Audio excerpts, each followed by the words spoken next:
Γεια σας φίλοι μου, καλώς ήρθατε στο κανάλι μου και στην AMG Specialist Ελλάς.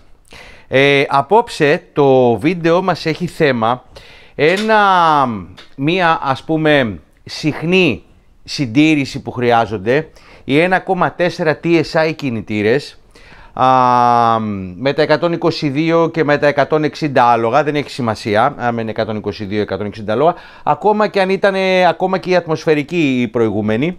Λοιπόν, ο οποίο είναι μια συντήρηση η οποία παρουσιάζεται συχνά, πολύ συχνότερα από αυτό που θα περιμέναμε με βάση τη διάταξη που έχουμε εδώ. Τι έχουμε λοιπόν εδώ, και αφορμή του βίντεο είναι να δείξουμε λίγο τη σωστή τοποθέτηση και τη σωστή χρήση των ανταλλακτικών για να αποφεύγεται να είναι πολύ συχνή αλλαγή. Οι καδένες στα 1,4 TSI έχουν παρατηρηθεί ότι μπορούν να χτυπήσουν από τα 80. Υπάρχουν και τέτοιοι που έχουν 200.000 χιλιόμετρα και δεν έχουν χτυπήσει ακόμα καδένα, αλλά υπάρχουν και αυτοκίνητα τα οποία έχουν χτυπήσει καδένα στα 80, ξαναχτυπήσανε στα 140, ξαναχτυπήσανε. Για ποιο λόγο συμβαίνει αυτό να είναι τόσο συχνές οι αλλαγές? Πρώτον, είναι η χρήση όχι κακής ποιότητας ανταλλακτικών, να πούμε ότι δεν είναι τόσο top ανταλλακτικά που χρησιμοποιούνται. Εγώ στην προκειμένη περίπτωση, όταν μου έρχονται τέτοιοι κινητήρες, προτιμώ να χρησιμοποιώ προϊόντα της SWAG ή της FEBI, που είναι εφάμιλα των γνησίων και ουσιαστικά μου δίνουν το περιθώριο να έχω μεγάλα διαστήματα χωρίς, δηλαδή πάνω από 100.000 χιλιόμετρα, χωρίς ο κινητήρας να ξαναπαρουσιάσει το ίδιο πρόβλημα που παρουσίαζε όταν χτύπησε την καδένα. Αυτό που θέλω να πω είναι ότι καλό θα ήταν στους συναδέλφους όσο αυτό απευθύνεται κυρίως, αλλά και στους πελάτες να το ζητάτε αυτό, να ζητάτε πλήρη kit αντικατάστασης του set χρονισμού. Θα το δείξουμε ποιο είναι εδώ, έχουμε ένα της VAG, να το δείξουμε. Το ίδιο είναι και της FEBI, το ίδιο είναι και το γνήσιο αν πάτε να το ψωνίσετε. Απλά το γνήσιο είναι πολύ πιο ακριβό και της VAG είναι ιδιοποιητικό. Λοιπόν, να ζητάτε πλήρη set και όχι μόνο set καδένα χρονισμού με γλίστρες. Αυτό το λάθος κάνετε συνήθως για να ρίξετε την τιμή, ή κάποιοι συνάδελφοι για να είναι πιο ανταγωνιστικοί, γιατί ζητάτε να είναι χαμηλότερη τιμή της επισκευής. Δυστυχώς όμως, για να γίνει σωστή η δουλειά θα πρέπει να πάρετε το πλήρες set επισκευής. Το οποίο τι περιλαμβάνει? Πάμε να τα δούμε λίγο τι περιλαμβάνει. Λοιπόν, καταρχήν, πολύ σημαντικό, υπάρχει και τεχνική οδηγία και από τη Volkswagen, είναι το κάτω γρανάζι, να δούμε τι δόντια είναι. Εάν δεν αντικατασταθεί όλο το set, θα πρέπει να δείτε πόσα δόντια είναι κάτω, για να παραλάβετε το set που χρειάζεται, δηλαδή άμα είναι 18, 19 ή 19, 21, δεν θυμάμαι ακριβώς ποια είναι, πρέπει να το δω και εγώ στο manual, να παραγγείλετε το σωστό set με τη σωστή καδένα για το κάτω γρανάζι, εάν δεν παραγγείλετε πλήρες set. Εμείς στην προκειμένη περίπτωση έχουμε παραγγείλει πλήρες set, οπότε δεν μας ενδιαφέρει να κάτσουμε να δούμε τα κάτω γρανάζια αν είναι εντάξει ή είναι 21 δόντια, 19 δόντια, 18 δόντια κτλ. Λοιπόν, πάμε να δούμε εδώ λοιπόν τι περιλαμβάνει το set το συγκεκριμένο, που είναι ένα πλήρες kit επισκευής ημάντα χρονισμού. Πάμε λοιπόν να το βγάλουμε όλα έξω. Εδώ από ό,τι μάλλον νομίζω είναι η καδένα. Λοιπόν, έχει εδώ διάφορα εξαρτήματα. Να ελευθερώσουμε λίγο και τον πάγκο μας. Λοιπόν, και εδώ έχουμε και την φλάτσα του καθρέφτη, η οποία πάει εδώ. Εντάξει, αφήνουμε εδώ στην άκρη τη φλάτσα του καθρέφτη, προς το παρόν τη χρειαζόμαστε, και να βγάλουμε και το κουτί από τη μέση να κάνουμε χώρο. Λοιπόν, τι περιλαμβάνει το kit? Ένα πλήρες kit. Λοιπόν, περιλαμβάνει την καδένα με τις γλίστρες της και τον εντατήρα. Εδώ υπάρχουν και στο συγκεκριμένη εταιρεία, γι' αυτό εξαρτάται τώρα τι εταιρεία, με ποια εταιρεία συνεργάζεσαι. Υπάρχουν και διάφορες πληροφορίες για τους τεχνικούς, οι οποίες είναι σε διάφορες γλώσσες. Όποιος ξέρει αγγλικά, όπως εγώ, μπορεί να το διαβάσει. Αν κάποιος ξέρει άλλη γλώσσα, μπορεί να το διαβάσει σε άλλη γλώσσα. Λοιπόν, εδώ λοιπόν έχουμε ένα πλήρες set καδένα και τεντοτήρα. Το πετάμε και αυτό στην άκρη, και τα χαρτιά αυτά δεν τα χρειαζόμαστε, γιατί εμείς έχουμε το manual. Πάει και αυτό στην άκρη. Τώρα, εδώ έχουμε το γρανάζι, το σταθερό, το οποίο πάει εδώ. Οκ. Έχουμε το γρανάζι του μεταβλητού χρονισμού, το οποίο είναι αυτό εδώ, εφάμελο του γνησίου, και πάει εδώ.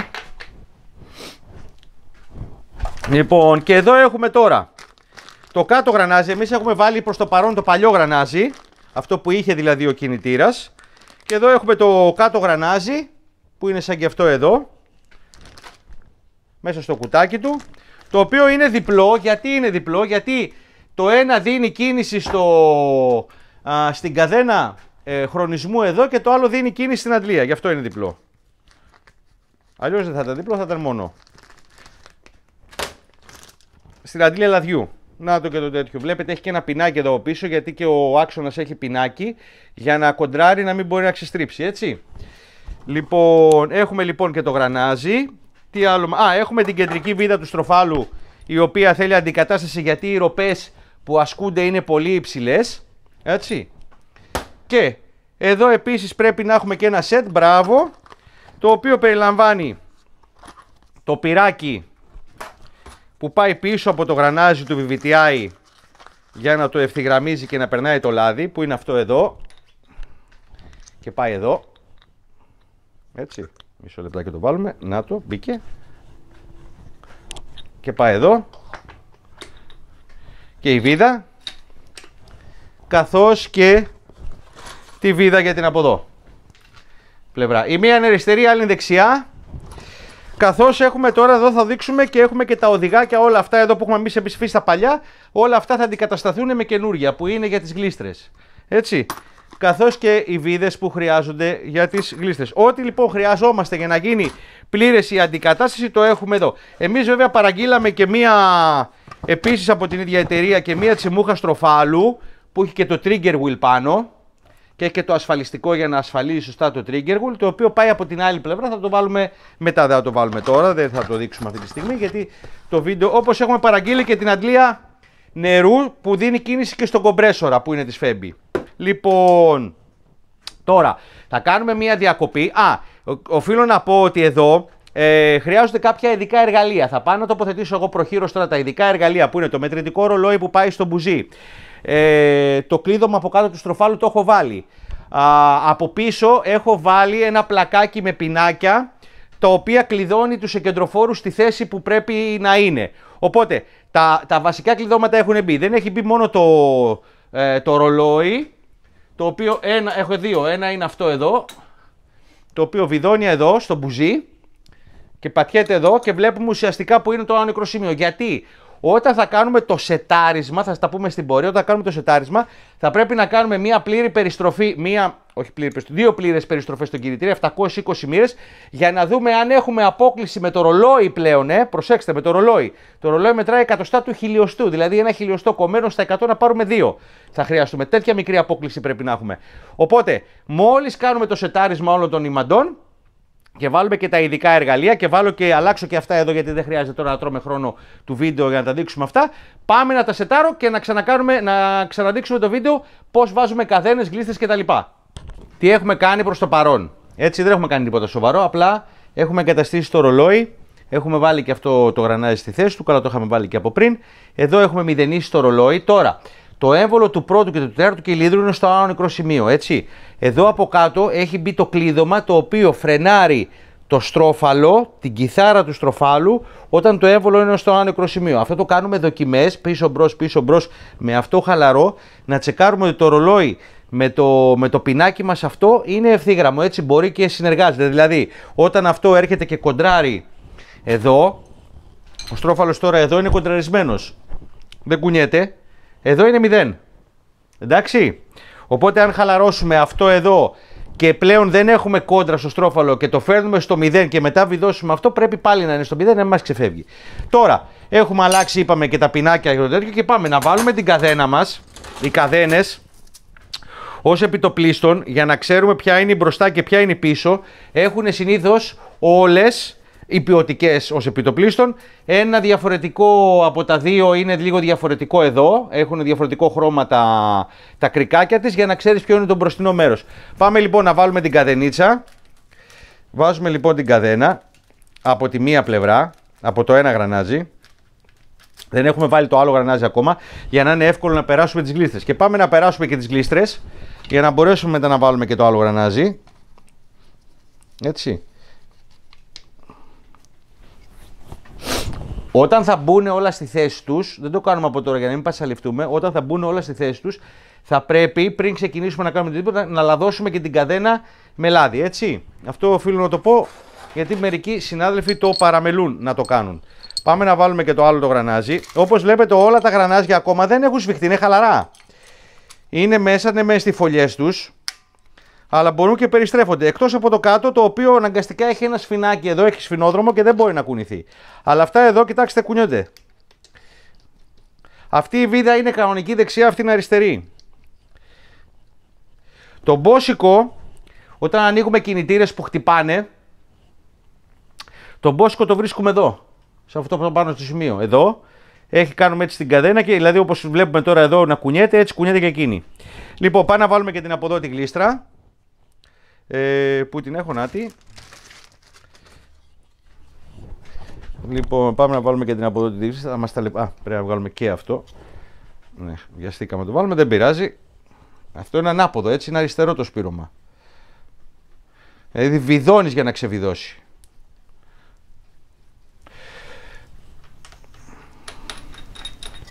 Ωραία. Το βγάλουμε γιατί έχει και τον οδηγό που το κρατάει μέσα. Έχει και τον οδηγό που το κρατάει μέσα. Και θέλουμε να ξεφύγει και από τον οδηγό. Ωραία, βγήκε. Πήραμε και τον οδηγό έξω. Βάζουμε και την τέτοια, τη γλίστρα. Ξαναβάζουμε όλη την καδένα στη θέση της. Την περνάμε και από εδώ. Την αφήνουμε τελευταία από εκεί. Πάμε να βάλουμε εδώ πρώτα. Έλα καλό μου.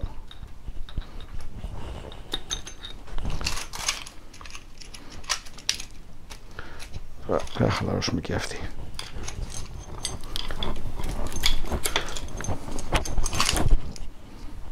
Σκεφτείτε τώρα ότι αυτή η δουλειά όταν γίνεται πάνω στο αυτοκίνητο είναι λίγο πιο πολύπλοκη ακόμα γιατί δεν έχεις το χώρο που έχουμε εδώ στην προκειμένη περίπτωση.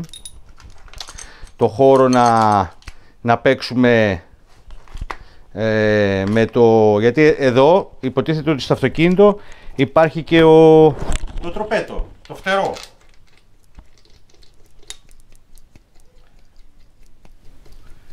Λοιπόν και πάλι είναι χαλαρά, βάζουμε και αυτή τη βίδα, ανάποδα.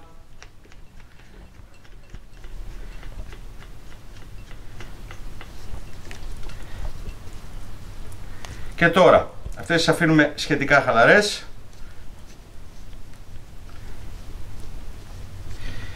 Και τώρα, είναι η ώρα να βάλουμε τον εντατήρα για να μπορέσει να τεντώσει η καδένα. Παίρνουμε λοιπόν τον εντατήρα μας, τον οποίο τον έχουμε εδώ. Παίρνουμε και τα καινούργια του βιδάκια. Βάζουμε λίγο λάδι μέσα, πάντα, στη φωλιά του. Λίγο λάδι, δεν θέλει πολύ. Έτσι. Και πάμε να τον εβάλουμε στη θέση του για να μπορέσει. Ο εντατήρας παίρνει λάδι από εδώ, από αυτή την τρύπα, έτσι, από αυτή εδώ την τρύπα παίρνει λάδι και το κατεβάζει, ουσιαστικά την παίρνει, το λάδι στο κινητήρα έρχεται από εδώ και κυκλοφορεί και μπαίνει από αυτή τη μικρή τρυπούλα.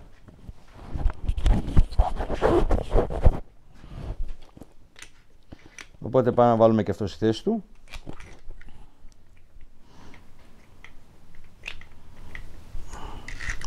Εδώ θα χρειαστούμε ένα 30 Torx.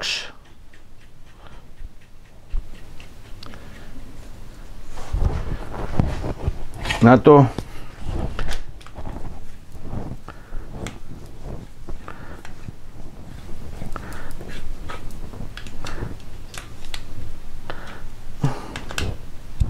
Λοιπόν, αυτό αν δεν κάνω λάθος πρέπει να είναι γύρω στα 12 νιουτόμετρα, 11 με 12 νιουτόμετρα. Πάμε να βρούμε το 30 το Torx που το έχουμε, να το.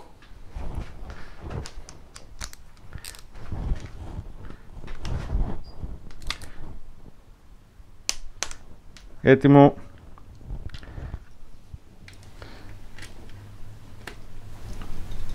Έτοιμο.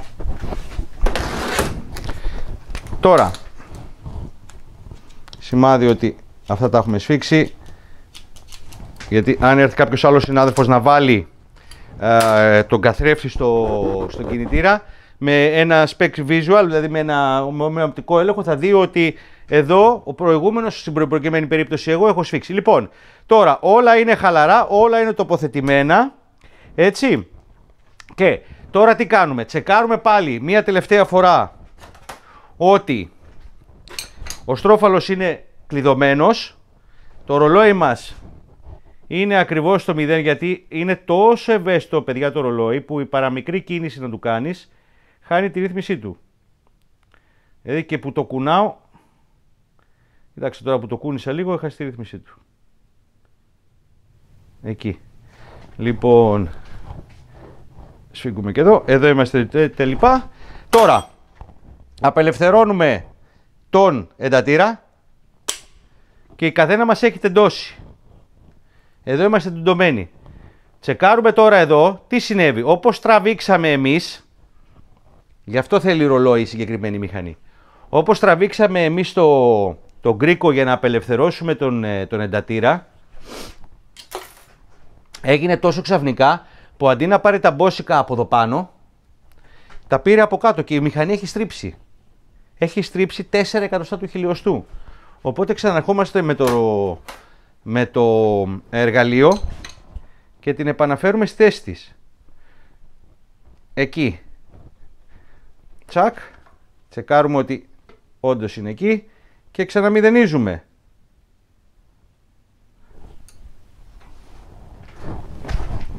Λοιπόν, τώρα είμαστε σίγουροι, γιατί οι εκκεντροφόροι έχουν ένα πλακάκι από πίσω ότι είναι κλειδωμένοι και μπροστά είμαστε, εδώ είμαστε ξεβιδωμένοι ακόμα. Τώρα χρειαζόμαστε, στην προκειμένη περίπτωση, τα περισσότερα δυναμόκλειδα, εκτός από τα κάποια συγκεκριμένες εταιρείες, υπάρχουν και δυναμόκλειδα που δουλεύουν, υπάρχουν και δυναμόκλειδα που δεν δουλεύουν. Αυτό πρέπει να το ξέρει ο μηχανικός, ότι μπορεί το δυναμόκλειδό του να δουλέψει και ανάποδα.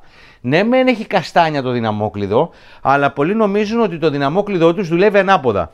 Εγώ στην προκειμένη περίπτωση δεν έχω δυναμόκλειδο που δουλεύει αριστερόστροφα. Έχω δυναμόκλειδο που δουλεύει μόνο δεξιόστροφα. Οπότε έχω ένα ψηφιακό ακριβίας δυναμόκλειδο, το οποίο είναι ουσιαστικά από εδώ το καρέ το θηλυκό, από εδώ μισή σίτζας και από εδώ το αρσενικό, το οποίο το προσαρμόζουμε εδώ για να κάνουμε τις συσφίξεις. Τώρα, θα κάνουμε τις συσφίξεις σημειωτέων. Προσοχή. Οι πρώτες συσφίξεις είναι γύρω 40 και 50 νιουτόμετρα. Και μετά έχουμε να βάλουμε μοίρες για να έχουμε την τελική σύσφιξη. Όταν θα γίνει αυτό, δεν βασιζόμαστε να σφίξουμε στα πυράκια που έχει πίσω το κλείδωμα. Αυτό όποιος το κάνει, χάνει την ευθυγράμμιση της καδένας του. Θα πρέπει να κρατήσουμε κόντρα με ένα ειδικό εργαλείο, με ένα δίχαλο, σαν και αυτό εδώ. Στην προκειμένη περίπτωση, εδώ και εδώ, και να σφίξουμε. Κρατάμε δηλαδή κόντρα μπροστά το γρανάζι, από πίσω η κεντροφόρη είναι σταθερή. Κρατάμε το γρανάζι εδώ, γιατί τώρα εγώ αν πάω να του δώσω εγώ ροπή εδώ, με το που μαγκώσει αυτό μέσα, τείνει να γυρίσει και τον εκεντροφόρο. Εγώ δεν το θέλω αυτό. Εγώ θέλω τη ροπή που θα δημιουργήσει, την τριβή που θα δημιουργήσει η βίδα μου στην επιφάνεια του γραναζιού, να την κρατήσω εδώ. Και ουσιαστικά τι να κάνει η βίδα? Η βίδα να έρθει. Πού είναι η βίδα? Η βίδα, ναι μεν εδώ θα δημιουργήσει μία τριβή με το γρανάζι, αλλά εγώ το γρανάζι το κρατάω. Δεν μπορεί αυτή η τριβή του γραναζιού να δώσει την κίνηση στον εκεντροφόρο μέσα. Απλά τι θα κάνω εγώ? Βιδώνοντας το θα τραβήξω τον εκεντροφόρο να έρθει να ακουμπήσει πάνω στο γρανάζι και να σφίξουνε. Αυτό προσπαθούμε. Γι' αυτό πάντα κρατάμε κόντρα. Όσοι προσπαθείτε να σφίξετε τα γρανάζια χωρίς να κρατήσετε κρόντα, βασιζόμενοι στα πυράκια που έχει από πίσω, σιγά σιγά τα πυράκια μποσκάρουνε, δεν έχουν πλέον τη σωστή ευθυγράμμιση και ουσιαστικά δεν μπαίνει και σωστή η μηχανή. Και μπορεί σε λίγα χιλιόμετρα να ξαναπαρουσιάσει η μηχανή θόρυβο. Λοιπόν, κάνουμε μια διακοπή, να κάνω τις εισφίξεις, να βγάλω τα κλειδώματα, να φέρω την κάμερα κοντά, να κάνουμε μια πλήρη περιστροφή 720 μοίρες, να ξαναβάλω τα κλειδώματα, να δούμε ότι αν ξαναβάλω τα κλειδώματα και το όργανο μας είναι στο 0, θα μπορεί να μπει και πίσω το πλακάκι στο κεντροφόρο, οπότε θα ξέρουμε ότι είμαστε ακριβώς στο 0 στο χρονισμό. Μικρή διακοπή, πάμε να κάνουμε εδώ και θα δούμε στο τέλος το αποτέλεσμα. Λοιπόν, τώρα έχουμε βγάλει το κλείδωμα, το πλαϊνό, το οποίο είναι αυτό εδώ, που κρατούσε το στρόφαλο.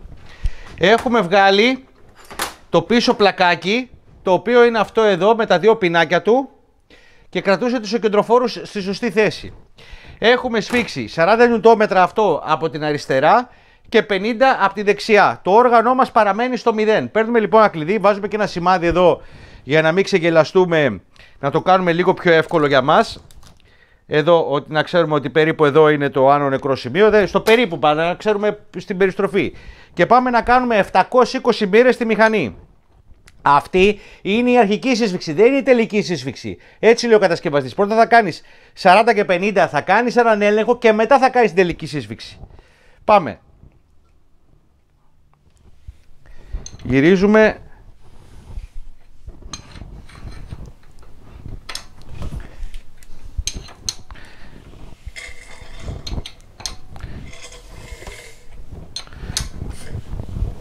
Λοιπόν, ήρθαμε στις 360 και πάμε πλέον να κάνουμε τις άλλες.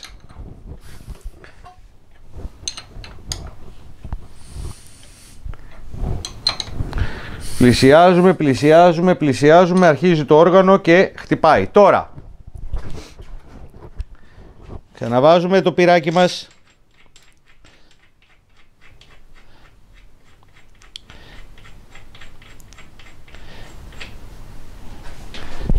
Σφίγγουμε το πυράκι και κοντράρουμε πάνω στο πυράκι. 0. Εντάξει, 0 στο όργανο. Τώρα που το βάλαμε το πλακάκι, παίρνουμε και το πλακάκι και θα πρέπει να πάει όμορφα και γλυκά στη θέση του, όπως και πήγε. Τσακ. Τέλεια. Λοιπόν, αυτή είναι η διαδικασία, δεν μας έχει φύγει καθόλου ούτε ένα εκατοστό. Πίσω μπαίνει, κάτω μπαίνει, παντού μπαίνει το κλείδωμα. Αυτή είναι η διαδικασία για να γίνει σωστός χρονισμός στα 1,4 TSI. Ποιοτικά ανταλλακτικά, σωστός χρονισμός, τήρηση των κανόνων του κατασκευαστή και δεν θα έχετε κανένα πρόβλημα. Για πάρα πολλά χιλιόμετρα. Βλέπουμε ότι καθένα είναι τσίτα, έτσι, κοιτάξτε. Δεν κουνιέται καθόλου, είναι τσίτα. Όλα είναι τσιταρισμένα. Τώρα, πριν κάνουμε οτιδήποτε άλλο, έτσι όπως είναι κλειδωμένη η μηχανή πάλι, με τα κλειδώματα του κεντροφόρου, με τα πάντα, πάμε να αυτό βέβαια θα χρειαστώ και τη βοήθεια των συναδέλφων μου, των συνεργατών μου, να κρατήσουν κόντρα, γιατί πλέον θα γυρίσω με μοίρες, οπότε πρέπει να πάρω πάρα πολύ δύναμη. Δεν μπορώ να κρατάω το ένα κλειδί και το άλλο κλειδί ταυτόχρονα. Πρέπει ένας να κρατάει κόντρα το δίχαλο και ο άλλος να βάζει δύναμη στο κλειδί. Λοιπόν, αυτά είχα να σας πω. Σας ευχαριστώ πάρα πολύ για τον χρόνο σας. Μην ξεχνάτε να γράφετε σχόλια, να κάνετε like και να κάνετε subscribe. Αν σας άρεσε αυτό το βίντεο, κάντε κοινοποίηση και θα τα πούμε σύντομα με ένα καινούριο βίντεο. Τα λέμε.